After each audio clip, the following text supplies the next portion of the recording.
నమస్కారం. నేను మీ సిరి. Welcome to నిన్ను కోరి. ఈరోజు కథ ప్రేమ చదరంగం పార్ట్ 41. రచించిన వారు బృందా గారు. ఇక కథలోకి వెళ్తే బెడ్పై కూర్చుని ఉన్న ఆనంద్ భూమి లోపలికి రాగానే లేచి ఆమెను గాఢంగా వాటేసుకున్నాడు. ఆశ్చర్యంతో కళ్ళు విప్పార్చి అలాగే బిగుసుకుపోయింది భూమి. కొన్ని క్షణాల తర్వాత అనంత్ ఆమెను వదిలి వాష్రూమ్కి వెళ్ళగా తల తిప్పి నవ్వుతూ చూసింది భూమి.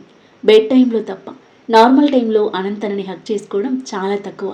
ప్రియపతి గాఢ కౌగిలి చాలా కొత్తగా, మనసుకు హాయిగా అనిపిస్తుంటే తనలో తానే నవ్వుకుంటూ డ్రెస్ చేంజ్ చేసుకొని సింపుల్ షిఫాన్ శారీ కట్టుకొని ఫేస్ వాష్ చేసుకొని బెడ్ మీద వాలిపోయేసరికి బాత్ చేసి నడుంకి టవల్ చుట్టుకొని వచ్చాడు అనంత్.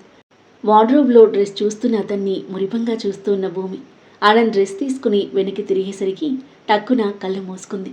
నిద్ర నటిస్తున్న ఆమెను గమనిస్తూనే డ్రెస్ వేసుకుని ఆమె పక్కన పడుకున్న అనంత్ తల కింద రెండు చేతులు పెట్టుకొని మాయ గురించి ఆలోచనల్లో మునిగిపోయాడు. పిచ్చిది, ఎందుకలా ఫూలిష్గా బిహేవ్ చేస్తుంది? రోహిత్ తనని చాలా బాగా ట్రీట్ చేస్తున్నాడు. బంగారం లాంటి లైఫ్ను చేజేతిలా స్పాయిల్ చేసుకుంటుంది. ఇకనైనా మారితే బాగుండు. సీలింగ్ వైపు చూస్తూ మనసులో అనుకుంటున్నాడు. ఏం చేస్తున్నారైనా? పడుకున్నారా అనుకుంటూ మెల్లిగా అనంత్ వైపు తిరిగిన భూమి అనంత్ కళ్ళు తెరిచే ఉండడం చూసి మెల్లిగా అటువైపు తిరిగి కళ్ళు మూసుకుంది. ఆలోచనలో నుండి తేరుకుని డీప్ బ్రీత్ తీసుకుని వదిలిన అనంత్ భూమి వైపు తిరిగి ఆమె పొట్టు చుట్టూ చేయి వేసుకుని హగ్ చేసుకుని పడుకోగా భూమి పెదవులు అందంగా విచ్చుకున్నాయి. అతని చేతిపై తన చెయ్యి వేసి పట్టుకొని హాయిగా నిద్రలోకి జారుకుంది. నిద్ర వస్తుందిరా, ఎంతసేపు? బాల్కనీలో ఫోన్ మాట్లాడుతున్న అదవ్ని చూస్తూ బెడ్పై కూర్చుని కళ్ళను కప్పేస్తున్న నిద్రను కంట్రోల్ చేసుకుంటుంది ఇషాన్వి. ఓకేరా, బాయ్. ఇషు వెయిట్ చేస్తుంది. వెళ్ళు వెళ్ళు, ఎంజాయ్. అల్లరిగా నవ్వుతూ అన్నాడు ప్రేమ్. అంత సీన్ లేదురా, గుడ్ నైట్. నవ్వుతూ ఫోన్ పెట్టేసి రూమ్లోకి వచ్చేసరికి గుర్రుగా చూస్తుంది ఇషాన్వి. మధ్య నైట్ కాల్స్ ఏంటి? ఎవరితో మాట్లాడుతున్నావు అని అడిగింది కనుబొమ్మలు ముడివేసి చూస్తూ ప్రేమ్తో. రేపటి నుండి మేనేజర్గా వర్క్ చేయడానికి మన ఆఫీస్కి వస్తున్నాడు. అలాగా, దట్స్ నైస్. అయితే మాత్రం ఇంతసేపు మాట్లాడాలా? నాకు నిద్ర వస్తున్నా వెయిట్ చేస్తున్నాను. వెయిట్ చేస్తున్నావా? ఎందుకు? నేను లేకుంటే నిద్ర పట్టట్లేదా? కొంటెగా నవ్వుతూ కనుబొమ్మలు ఎగిరేశాడు. నీ మొహానికి అంత సీన్ లేదు అని అతని జుట్టు పీకి బావకి మాయకి మధ్య ఏం జరిగిందో తెలుసుకుందామని అంది. ఓ అలాగా, సరేలే అనుకుంటూ ఆమె ఎదురుగా బెడ్పై కూర్చొని మాయకి అనంత్కి మధ్య జరిగిన సంభాషణ, సిచ్యువేషన్ అండ్ తను మాయతో మాట్లాడింది మొత్తం క్లుప్తంగా చెప్పాడు అదబ్. నిజమా? అంటే బావ మాయలో నుండి పూర్తిగా బయటపడ్డట్టేగా అంది హ్యాపీగా చూస్తూ. అవును, మాయ ఎంత ట్రై చేసినా అన్నయ్య తనని పట్టించుకోడు అండ్ వదిన వాల్యూ కూడా అర్థమైంది. ఇక ఇద్దరూ సెట్ అయిపోయినట్టే max. Wow, I'm so happy అని సంతోషంతో పొంగిపోతూ అదవ్ను అమాంతం వాటేసుకుంది ఇషాన్వి. ఆమె వాటేసుకున్న ఫోర్స్కి వెనక్కి తూలిన అదవ్ చేయి వెనకాల బెడ్పై పెట్టి పడకుండా బ్యాలెన్స్ చేసుకున్నాడు. క్షణాల్లో తను అదవ్ను హక్ చేసుకునేది రియలైజ్ అయిన ఇషాన్వి తడబడి టక్కున అతనికి దూరం జరిగి కూర్చుంది. అదవ్ చిరునవ్వుతో ముద్దుగా చూస్తుంటే చూసింది చాలు, పడుకో ఇంకా అని బెడ్పై పడుకోబోతున్న ఇషు చేయి పట్టుకుని మీదకు లాక్కొని తనని గాఢంగా హత్తుకున్నాడు. ఏయ్, ఏం చేస్తున్నావు నువ్వు అని గింజుకుంటున్న Ishanvi. Thank you for everything. Adav మార్ధవమైన స్వరానికి సైలెంట్ అయిపోయింది. నువ్వు లేకుంటే ఈ ప్రాబ్లం ఇంత త్వరగా సాల్వ్ అయి ఉండేది కాదు. నా మీద కోపం ఉన్న ఆ కోపాన్ని పక్కన పెట్టి అన్న వదినలు బాగుండాలని చాలా తాపత్రయపడ్డావు. So sweet of you, love you అని చెప్పి ఆమెను వదిలేయగా అతని కళ్ళలోకి ఒకసారి చూసి సైలెంట్గా పడుకొని బ్లాంకెట్ ముసుగు వేసుకుంది. గుడ్ నైట్ సన్నని నవ్వుతూ చెప్పి లైట్ ఆఫ్ చేసి ఆమె పక్కన వాలిపోయిన అదవ్ ఆలోచనలు ముందు రోజు తనకి దక్షకి మధ్య జరిగిన సంభాషణ వైపు మళ్ళాయి. గత రాత్రి 9:30 గంటలు దక్ష్ ఇండియాకి వచ్చాడని ఆనంద్ ద్వారా తెలుసుకున్న అదవ్ ఆనంద్ మాయల విషయం గురించి డిస్కస్ చేయడానికి దక్షను మీట్ అవ్వడానికి తన ఇంటికి వెళ్ళాడు. శ్రద్ధతో ఫోన్ మాట్లాడుతున్న దక్ష్ అదవ్ కార్ రావడం చూసి bye dear, call you later phone పెట్టేసి అదవ్కి ఎదురుగా వెళ్ళాడు. Hi Adav, how are you? So good, welcome back. తనని ఆత్మీయంగా హక్ చేసుకుని వదిలాడు అదవ్. మీ అన్నయ్య ఇప్పుడే వెళ్ళాడు. నీకే కాల్ చేద్దాం అనుకుంటున్నా, నువ్వే వచ్చావు. టుమారో బ్యాచిలర్ పార్టీ ఉంది. నువ్వు నీ బెటర్ హాఫ్ తప్పకుండా రావాలి. షూర్. నువ్వు ఇన్వైట్ చేశాక రాకుండా ఎలా ఉంటాను? నవ్వుతూ చూస్తూ గార్డెన్లో చైర్లో కూర్చున్న దక్ష్ కూర్చోమని చైర్ చూపించాడు. నీతో ఒక ఇంపార్టెంట్ విషయం గురించి మాట్లాడాలని వచ్చాను.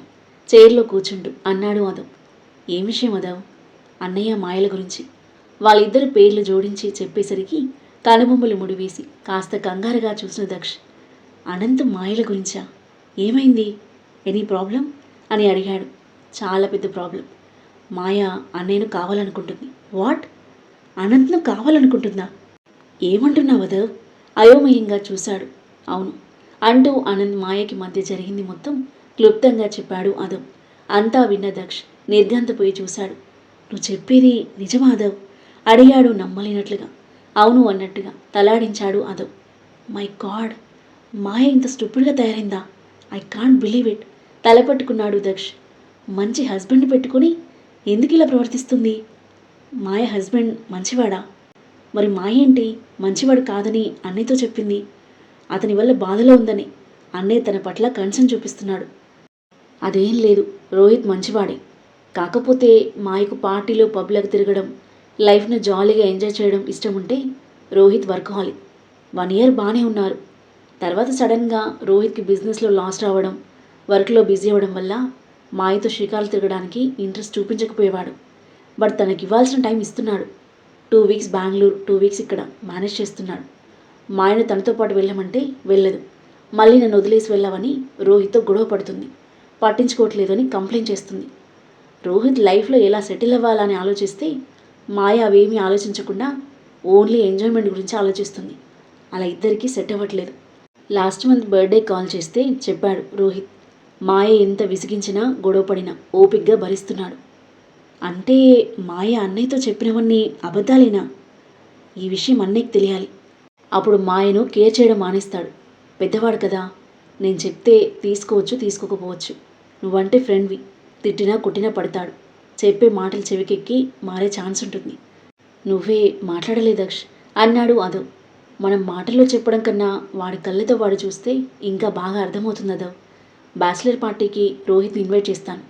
అతన్ని చూస్తే తెలుస్తుంది కదా మాయ చెప్పింది అబద్ధమని. తన మీద ఉన్న కన్సర్న్ కాస్త కోపంగా మారుతుంది. వాడు మాయలాగే పార్టీలు షికార్లంటూ ఎక్కువగా తిరుగుతాడు కాబట్టి మాయ అట్రాక్ట్ అయి ఉంటుంది. రోహిత్ కంటే అనంత్ బెటర్ అనుకొని అలా పిచ్చి కోరికతో ఉంది. తనకి బుద్ధొచ్చేలా చేయాలి. అనంత్కి కొన్ని బ్యాడ్ హ్యాబిట్స్ ఉండొచ్చు కానీ వాడి క్యారెక్టర్ మాత్రం బ్యాడ్ కాదు. మందు పిచ్చి ఉంది కానీ అమ్మాయిల పిచ్చి అస్సలు లేదదా. వాడు ఎప్పుడూ దారి తప్పడు. ఎట్టి పరిస్థితుల్లోనూ మాయ వల్ల అనంత్ భూమి మధ్య డిస్టర్బెన్స్ రాకూడదు. నేను వెంటనే రోహిత్కి కాల్ చేసి పార్టీకి ఇన్వైట్ చేస్తాను. ఓకే దక్ష్, పార్టీ తర్వాత ఏం చేయాలో మళ్ళీ డిస్కస్ చేద్దాం. అదవ్ చైర్లో నుండి లేచి తనని హత్తుకున్నాడు దక్ష్. పెళ్ళయ్యాక ఎవరి జీవితాలు వాళ్ళు చూసుకునే ఈ రోజుల్లో మీ అన్నయ్య లైఫ్ బాగుండాలని ఇంతగా ఆరాటపడుతున్నావు. I'm so happy. నీలాంటి తమ్ముడు దొరకడం అనంతగాడి అదృష్టం అన్నాడు మురిపంగా చూస్తూ. చిన్నగా స్మైల్ ఇచ్చి సీఎం ద పార్టీ అని చెప్పి అదవ్ కారులో బయలుదేరగా డీప్ బ్రీత్ తీసుకుని లోపలికి వెళ్ళాడు దక్ష్. జరిగింది గుర్తు చేసుకున్న Adav thank you so much Daksh మనసులో అనుకుని దీర్ఘంగా శ్వాస తీసుకుని వదిలి కళ్ళు మూసుకున్నాడు. మార్నింగ్ లేవగానే దక్షిణ మీట్ అవ్వడానికి వెళ్ళిన అదవ్ నైట్ పబ్లో మాయా అనంతల మధ్య జరిగింది మొత్తం చెప్పేయడంతో చాలా హ్యాపీగా ఫీల్ అయ్యి రిలీఫ్గా ఊపిరి తీసుకున్నాడు దక్ష్. అమ్మయ్యా, అనంత్ సైడ్ నుండి ఓకే. ఇప్పుడు మాయ లైఫ్ని సెట్ చేయాలి. ఏం చేయాలో అర్థం కావట్లేదు అన్నాడు దక్ష్ నీరసంగా. ముందు మాయ రోహిత్ ఎప్పటికీ ఒక దగ్గరే ఉండేలా చేయాలి. రోహిత్ పక్కన లేకపోవడం కూడా మాయ విచ్చలవిడిగా తిరిగి పిచ్చి ఆలోచనలు పెంచుకోవడానికి కారణం. తనని రోహిత్ కంట్రోల్లో పెట్టాలి.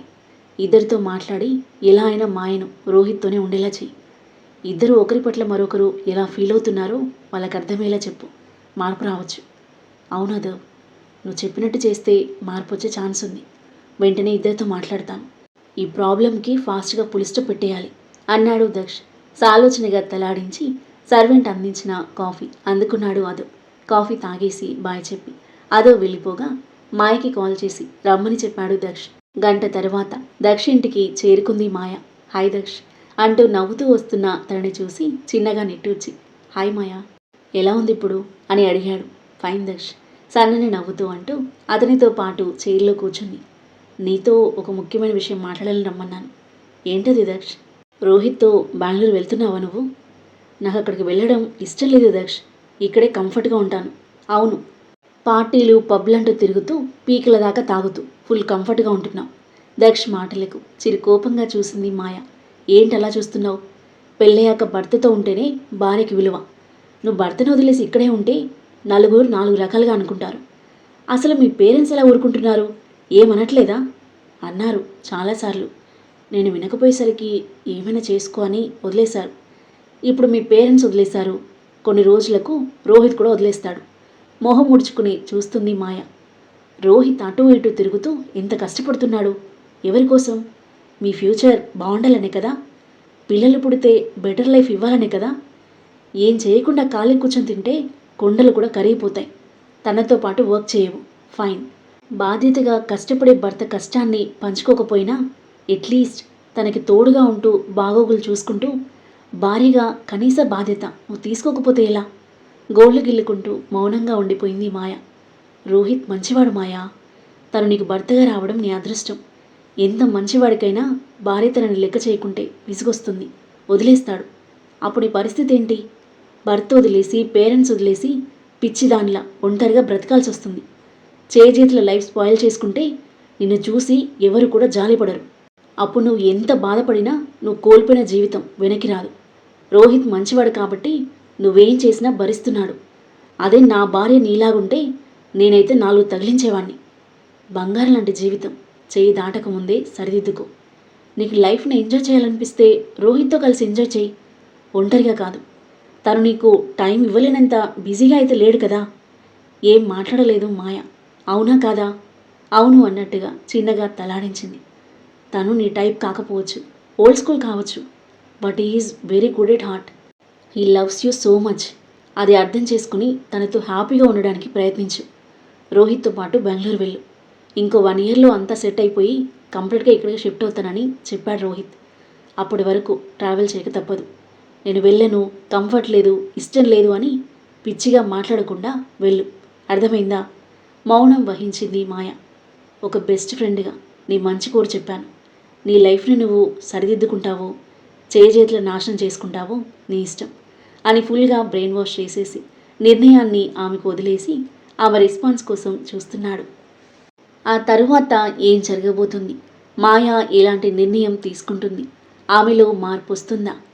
భూమి అనంత్ల లైఫ్లో, అదవ్ ఈశాన్యుల లైఫ్లో ఎలాంటి సన్నివేశాలు చోటు చేసుకోబోతున్నాయి? ఈ ప్రేమ చదురంగం ఎలాంటి మలుపు తీసుకోబోతుంది? అద్భుతమైన కథనంతో, ఊహకందని మలుపులతో, మనసును హత్తుకునే సన్నివేశాలతో ఎంతో ఆసక్తిగా సాగి ఈ కథ యొక్క నెక్స్ట్ ఎపిసోడ్ కోసం మన నెక్స్ట్ వీడియో చూడండి. కథ నచ్చితే లైక్ చేయండి. ఈ కథపై మీ అభిప్రాయాన్ని తప్పకుండా కామెంట్ చేయండి. మరిన్ని ఇలాంటి ఇంట్రెస్టింగ్ స్టోరీస్ కోసం మన ఛానల్ని సబ్స్క్రైబ్ చేయండి. Thank you for listening.